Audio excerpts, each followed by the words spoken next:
Lloyd wrth pobl arfer gweithio fan hyn? Edrych fel slanas, ffilm ar swydd. Bomio'r lle yma. Na siom. Mae'n edrych bod e wedi cael ei gadael.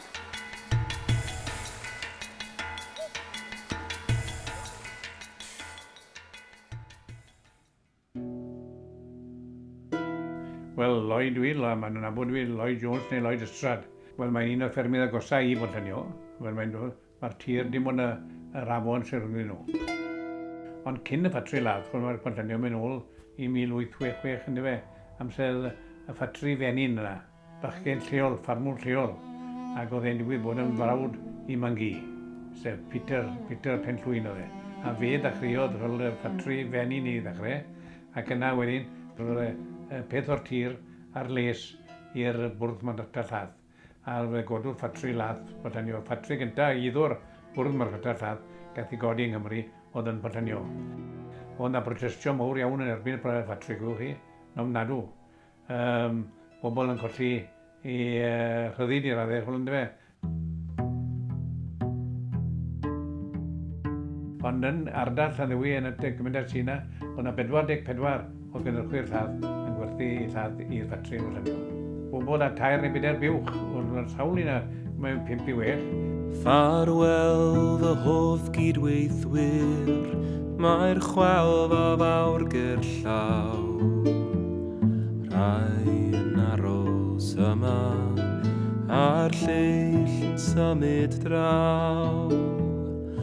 Hapus fy'r cydweithio, trwy a blynyddoedd maith. Bob garchwyl megis canu, a neb ar idd yn llaeth. Pwy sy'n cofio Pont Llanio nawr. Ac fe ddod gorsaf tri Pont Llanio yn boblogaidd yn gynnar iawn. A un o'r resymau wy'n iad oedd e, oedd bobl o bell yn dod yna ar gyfer ceffil, Eponia Trap, ac oedd lle yn Pont Llanio i gadw'r ceffil am ddim ar y ddôl rhwng y ffatri a'r afon. A yna rai yn Llundain yn cael lladd ffwl yn ddewi. Oedd yn mynd i'r 3:08 y bore yn cyrraedd Llundain am 3 o gloch. Dim yn ddrwg fel. Labels coch ar charnau, a'r merched bron yn oedd. Pwy sy'n cofio Pont Llanio nawr. Peidiwch anghofio cwmni Pont Llanio nawr. Fi'n fawr falch bod i byw mor agos i rhywle fel hyn. Dychmyga sut oedd y pwys sy'n adeiladu. O'n nhw'n gweud bod nhw wedi adeiladu fe fan hyn, achos o'n nhw'n gwybod bod rhyfel yn dod, a bod nhw'n moyn bod mas o'r golwg. Y straeon yn hygol am ti lle yma. A dim bod Lloyd yma heddi. Dechrau weld e. Wel, fe tu ôl i fan hyn, os dwi'n cofio'n iawn, fan hyn oedd y boiler. Ac oedd yna wres i gael. Ac i uwch i fyny'r boiler fyna, oedd y swyddfa, am le oedd y merched yn gweithio. Nhw oedd yn cymryd beth o pob un wedi, faint o lath o pob un wedi werthu ac yn y blaen yn dyfe. Ac oedd yna 6 neu 7 o merched yn gweithio yn y swyddfa. Ac ar ochr wyth wedyn i'r adeilad, fyna oedd y caffe dyn nhw. Cael bwyd a recreation room. Ac oedd e mewn cyflwr da ofnadw wedi gwir. Ac mae'n drenu gweld y lle fel mae fe heddi'n dyfe. Mae'n gas wel, mae fe wedi cael ei anghofio'n gyfan gwbl a meddwl pwy mor fusi oedd e. Ac yn wyna ni, oedd nhw'n edrych ar ei ole'n dda iawn. Oedd ei werth dod yma i weld y blodau yn bob man y popeth. Dim i'n blodi ni fod mae heddi. Yn dorf calonis iawn. Mae lle mae'n llanast. What is it? This looks like an old factory. Pwy yw chi? What are you saying? Fydd o'ch rhacks o'r lle? Edrycha, mae lle mae'r rhacks yn barod. Mae fe mewn rhacs achos mae fe wedi cael ei gadael. It's just useless, irrelevant. Ydwch gweud na? Ti am gwybod bod lot o hanes di oli hwn? We don't care. Angen i rhain cwrdd â Lloyd. Os ti'n iawn. All I'm saying is, it's irrelevant and it's a waste of space. You need to meet Lloyd. Lloyd? Lloyd? Who's Lloyd? Dydych ni? Ie, dewch yn ni.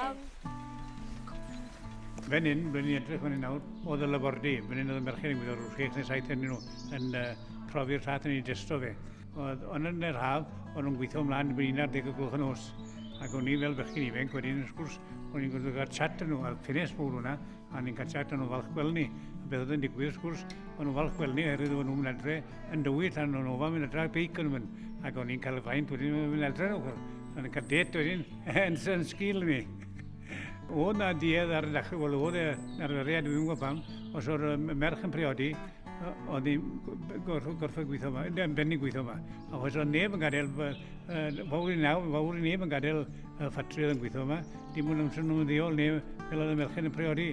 Oedd nhw'n hapus iawn yn amlwg, oedd nhw'n hapus iawn yn ei gwaith. Mae'r Shiers rwy o Llanddewi. Dechreuais i weithio yn Pont Llanio yn 1957 a roedd lawer llai o bobl yna ar adeg ni achos oedd fel i fach wedi agor ac wedyn oedd y staff wedi mynd lawr i fyny ar lori syrcwr i gyd. Mae'r lluniau yn fan hyn yn y cyfnod cyn i fi ddechrau a roedd merched hyn yn gweithio, y rhan fwyaf ohonyn nhw'n gweithio yn y lab. Ac o'n i'n meddwl mai rhyw un oedd yn gweithio yn y swyddfa. A mae lluniau o'r rhai o'r chwaraewyr pêl-droed ar adeg ni. A wedyn, ond oedd hynna cyn mynd lawr i Felymach. Oedd yn arbennig i weithio, oedd pawb yn cytuno ei gilydd ac yn pawb yn hapus da. Oedd dangos nawr yr loris yn dod ac yn mynd yn fe. Mae rhai o'r drivers oedd rhain yn Pont Llanio o'r 11 o fi. O nawr te, mae cyfnod o'n i'n do fe nawr, maen nhw fan hyn. Dyma'r manager oedd yn ei amser ni, Morles Jones. Oedd cymeriadau, sawl cymeriad i gael, fel Wil Bach oedd yn number 1 siwrod. A pawb yn hoff iawn o Wil. A mae Wil fan hyn, a mae'n hau ffenestri, oedd Wil yn neud tipyn o bopeth. A mae fe a'i frawd fan hyn, Dau Dan fyna nawr, oedd e'n dreifo yn Pont Llanio. Mae stori Wil Bach yn llyfr mawr Llanddewi Brefi gan Raymond ac Owen Daniel. Dyma Will Williams neu Wil Bach, gwelir ef yn y llun yn rhywle yn yr aifft yn ystod yr ail ryfel byd. Ar ddiwedd y rhyfel, roedd pentrefwyr Llanddewi ymdrech deilwng i groesawu'r milwyr adref yn ei tro. Byddai'n y disgwyl amdanynt yn y steision Pont Llanio a'i cludo i'r pentref lle roedd te, croeso a chynged wedi ei drefnu. Dyna oedd bwriad pam glywed bod Wil ar fi'n cyrraedd adref. Roedd tyrfa yn ei ddisgwyl pan ddaeth y tren at y platfform, ond nid oes sôn amdano. Roedd rhywun oedd ar y tren wedi dweud am y trefniad ac aeth Wil allan yn dawel yn steision Olmarch a cherdded y dref. Pan ddaeth y fyntau i'r tŷ ei chwilio amdano, roedd Wil yn mwynhau cwpan neud o de o laen tân ar ei lwyd ei fam. O, typical. Wel, o'n nhw'n cyrraedd wedi bod yn casglu'r llaeth, ac oedd na 100 o loriau sy'n cael ei gyd, o'n nhw'n casglu dros Geredigion i gyd, y gweld yn defe. Ac yna, o'n nhw'n mewn o'r llaeth yn y churns yma, a'i dipo fe wedyn mewn i'r confeier mynd ag ac yn dipo fe, yn dibwyso fe, ac yna oedd e'n mynd i danc mowr wedyn, yn barw'r mynd ag falle i gwmpo fe i'r tren. Ond ble mae'r bêls, fyna oedd y dec, fyna o'n nhw'n arllwys y llaeth, a myna dwll mowr i gael fan hyn, fyna danc mowr i gael fan hyn, o'n nhw'n pwyso'r llaeth, ac yn arllwys e mewn i'r tanc mowr fan hyn. Ac yna wedyn, oedd yn cael ei destro wedyn dyn nhw, a wedyn yn cael ei, wel beth bynnag o'n wneud ag oedd yn rhoi cael ei bwmpo wedyn yn mewn i'r tanker ar yr erwe. Ac wedyn, oedd hi'n gwaith caled yna nhw, o'n nhw'n golchi'r tankers i gyd cyn rhoi mewn, a steam i gyd. A eich i mewn gyda nhw'n waith i ni gweld nhw. Wel, o'ch chi'n wedi glychu hyd y chlon. A steam, oedd gymaint o'r steam yna, hwnnw'n ferwedig i gyd. Ac yna fe, o'n nhw'n pob un hapus, mae bod y gwaith yn galed, o'n pob un hapus yn ei gwaith. Roedd na 2,000 o lwyni mewn un tank llath, oedd yn mynd ar yr hydbord.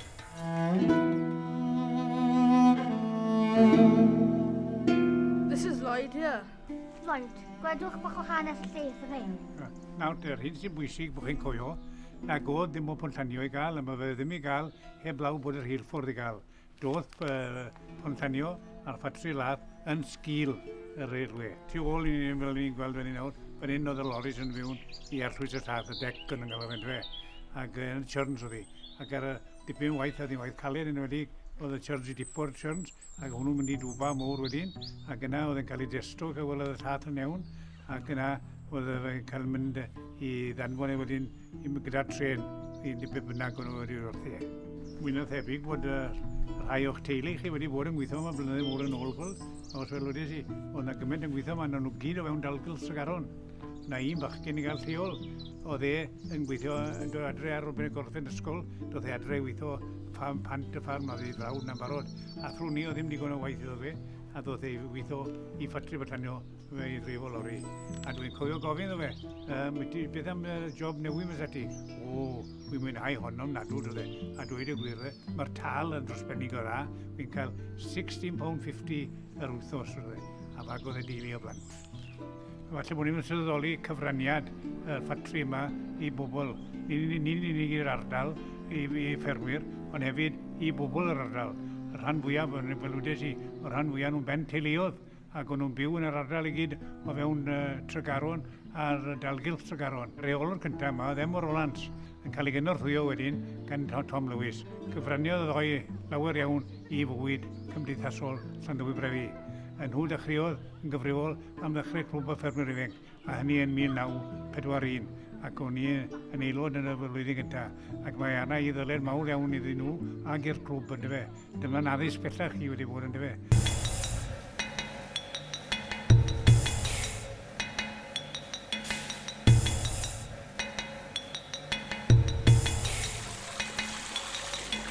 Fi'n lygo tynnu lluniau, a ffeindiais i hen lluniau o hen dy cu fi yn tŷ hen aunty fi ar ôl iddi marw, a nes i gweld nhw a o fe yn sefyll neu ista ar bwys un o'r lori llath. Mae fe'n ddiddorol yn fe bod ti'n gallu dod fan hyn a bod hen dy cu ti wedi bod yn gweithio yma a wedi treidio'r un lle wyt ti. Dwi'n gweld yn ddiddorol, ty beth. A mae fe'n dod o'r storis na hefyd yn fyw, dwi'n meddwl, yn dweud. A wedyn cael storis hefyd wedyn wrth yn had, sef datci Cadi. Oedd e hefyd yn arfer fod yn fireman ar yr rheilffordd. A oedd fi'n cofio'n gweud bod yn arfer dod lan fan hyn i Pont Llanio.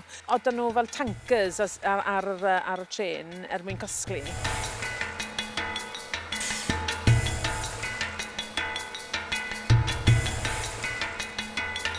Un o bobl hoffus oedd yn galw yn Pont Llanio oedd Dafydd Gwartir neu Dafydd Jones o wrth allan crwydrin oedd e. Oedd ag e whiskers lawr hir i gael a gwallt di fel y fran ag e. Ac oedd rhaid gofyn beth oedd y gyfrinach bod ei wallt e mor ddi wystad yn dyfe. A ei siampw oedd e gydag e oedd ei olchi fe mewn llath. Wel oedd e wedyn yn wahanol i bob crwydrin oedd e'n tynnu carter i ôl. A oedd ei trysorau fe i gyd fyny, oedd neb yn cael mynd edrych ar ei gartau, a ble oedd e'n sefyll ar y ffarm, oedd rhaid bod y cart yna ar ei bwysau'r nos. Oedd ag ddiddordeb arbennig mewn canu a cerddoriaeth, gweld cerddoriaeth a barddoni, ac o'n i yn hwar yn canu dipyn. Ac amser yn dod i ti ni, oedd e byth yn dod i ti, ddim i ti, oedd e'n dod, clocod y ffines, ac wedyn yn gwrando yn o'n i'n canu, oedd rhaid ni canu bob trwy fe. Ac yn gofyn i ni'n flwyddyn, oedd ni'n gyngerdd i gael beth chi'n canu. A ni'n gweud hynny'n nŵdle fod eich rhywbeth mwy amserol i gael.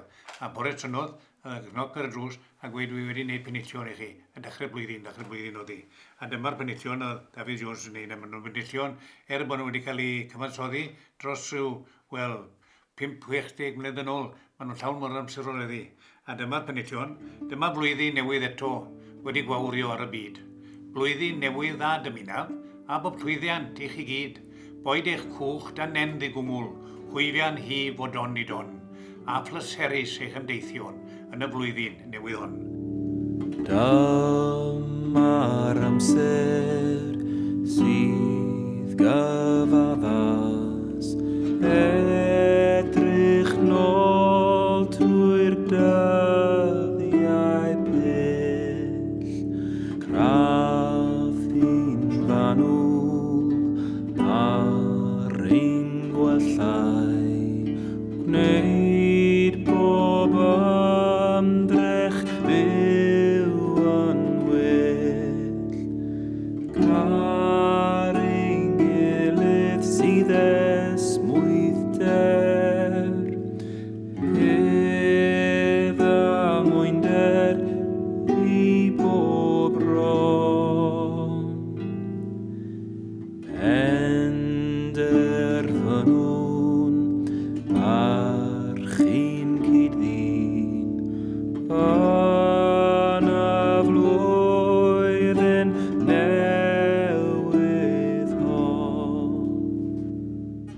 rhan o'r gymuned oedd yn y ffatri ac oedd hi yn gymuned, oedd hi'n gymdeithas ben hunan.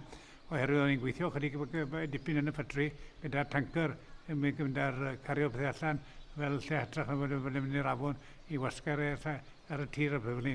A pam se o'n na ryw amgylchiad arbennig i gael, pan oedd rhywun yn benni, oedd yna benillion wedi cael ei gyfansoddi, ac oedden ni a chwar wedyn yn ei canu nhw, oedden ni cael mynd i'r cino. Ac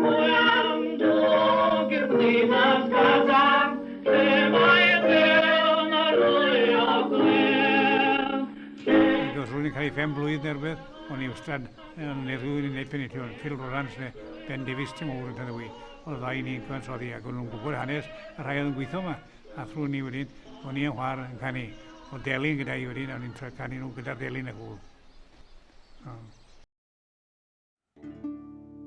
Mae'r lle ma'n y fflon, ond mae wedi cael dros hanner canrif. Mae'r ffactri fel racs. Ond mae ddyliau'r llath yn mynd trwyddo 60 mlynedd nôl. Mae'r lle ma'n edrych a bod y llawn ysbrydion. Ond dychmyga siwt oedd amser y pobl yn gweithio yna. Dychmyga os bydd rhywun yn edrych ar ôl e. Mae'r ffenestri yma wedi torri. Ond feddyliwch am y pobl sydd wedi edrych trwy'r ffenestri yma. Mae'r lle yma wedi dinistrio, ond cofio'r hanes pan mae pawb yn gweithio gyda'i gilydd ac yn cydweithio. Fe wedi dysgu faint mae'r adeilad yma yn meddwl i pobl sydd dod o fan hyn a mae'n rhan o hanes. Rwy'n gwybod fod fy hen dad ci fi wedi gwerthu llath i'r cwmni yma. Mae wnaeth nhw dewis i bildo y ffactori laeth fan hyn oherwydd bod e ar bwys y reilffordd. Roedd hwn y prif gysylltiad o'r Llundain i Ceredigion ar y pryd. Fi methu credu bod rheilffordd yn mynd nôl ymlaen fan hyn mor brysur trwy Pont Llanio. Fi ffili credu bod wedi cymryd 4 blynedd i adeiladu, bod wedi bod ar agor mor hir a bod e dal yn sefyll heddiw. Fi ffili dychmygu sŵn i gyd ag loris dwfnyn ag churns ffygnol o drwm. Fydd gwaith caled weithio yma siwrd. Heddi wedi sylweddoli faint o llath yn dod trwyddo'r ffactri pob dydd. Sa'n gallu dychmygu faint o pobl oedd yma pob dydd a faint o sŵn oedd yma. Heddi fi wedi dysgu bod gweithwyr ffactri llath Pont Llanio wedi adeiladu cymuned yn gilydd fel tîm. Pwy sy'n cofio Pont Llanio nawr. Peidiwch anghofio cwmni Pont Llanio nawr. Neu hyn neu afai rhewllyd a phawb fel on his guard. Rhag sgid neu sleidio'n sydyn a chwimpo ar yr iard. Am bell a glaw a thyrfe dros wain a bryn a rhos. Neu'r eira mawr un blwyddyn naeth rai aros nos. Naeth rai aros nos. Farwel Rhys John a Morgan, Wil Rhys hen bachgen ffein. Cariodd nôl y cyfri, filiynau o Woodbine. Farwel y cwmni diddan, ar ddifur y rowns y nos. Pob un ei wit neu stori, a neb yn tynnu'n gros. Mae hyn atgofion heno yn dod ar lanw'r gwynt, gan ddwy'n annol wynebau fi yma'n dyddiau gynt. Ond nid oes mab all wrthod, y fyd yn ôl ei ffawd, ac nid oes neb all heb gor, y dynged sydd i'w rawd, y dynged sydd i'w rawd.